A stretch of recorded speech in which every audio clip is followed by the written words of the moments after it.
Chris was a good boy. He loved Christmas. But this year was different. Chris started to doubt. Could Santa be real? He wasn't sure anymore. His friends at school said Santa wasn't real. They told him it was just parents who put presents under the tree. Chris wanted to believe, but doubt started to creep into his heart. Chris tossed and turned in his bed. It was Christmas Eve. He listened for reindeer on the roof. He hoped to hear Santa's sleigh bells, but all was quiet. Chris closed his eyes. He wished for a sign.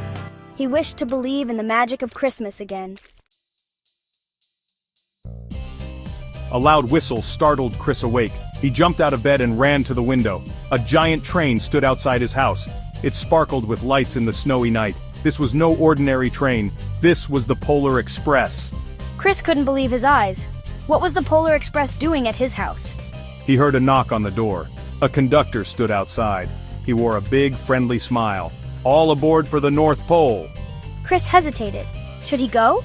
He was scared but also excited. This could be the adventure of a lifetime. He put on his slippers and robe. He raced out the door and climbed aboard the Polar Express. This was the start of something magical. The Polar Express was filled with children. They were all dressed in their pajamas. The train sped north. Hot chocolate flowed like a river. It was the richest, tastiest hot chocolate Chris had ever tasted. The children sang Christmas carols. Their voices filled the train with joy. Chris started to feel the magic. Maybe this Christmas wouldn't be so bad after all. He made new friends. There was Holly, a kind and adventurous girl. And Billy, a shy boy who loved trains. The journey wasn't always easy. The train raced across mountains and through forests. The children held their breath as the train climbed a steep, icy hill. They worried it might slide backward, but the Polar Express chugged along. Then, disaster. Chris couldn't find his ticket. He searched everywhere. The conductor came to check tickets. Chris was terrified. He didn't want to be left behind. Just when he thought all hope was lost, a girl named Holly found his ticket. She had picked it up earlier and kept it safe for him. Chris was so relieved. He learned the importance of true friendship. And in the center of it all stood Santa Claus. I couldn't believe my eyes. Santa was real. Giant toy factories hummed with activity. Reindeer soared through the sky. There were elves everywhere, bustling about. They were preparing for Christmas Eve. The children gasped in awe. It was the most magical place they had ever seen. Finally, the train arrived at the North Pole. Santa Claus was tall and jolly, just like in the pictures. He had a twinkle in his eye and a booming laugh that filled the night. Santa greeted each child with warmth and kindness. He chose me to receive the first gift of Christmas. I was speechless. Chris reached into Santa's giant bag and pulled out a small silver bell. When he rang it, the sound was pure and magical. It was the sound of belief. As the Polar Express started its journey back home, Chris held the bell tightly in his hand.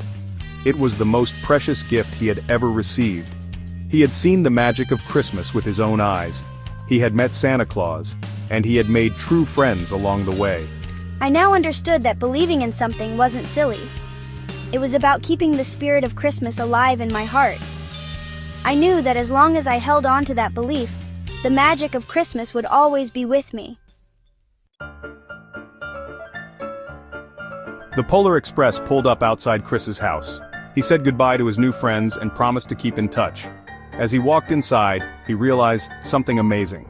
The bell from Santa's sleigh still rang, but only I and those who believed could hear its magical sound. Chris knew he would never forget this Christmas Eve. He had learned that the true spirit of Christmas wasn't about presents or decorations. It was about believing in something bigger than yourself. It was about kindness, generosity, and the joy of giving. As the years passed, Chris grew older. He faced new challenges and learned new things, but he never forgot the lessons he learned on the Polar Express. He continued to believe in the magic of Christmas, and he shared that belief with everyone he met. He knew that even when times were tough, the spirit of Christmas could bring hope and joy to all. The silver bell became a cherished reminder for me. It reminded me that believing in the impossible was what made life magical. And as long as I held on to that belief, anything was possible. The Polar Express wasn't just a train ride, it was a journey into the heart of Christmas itself.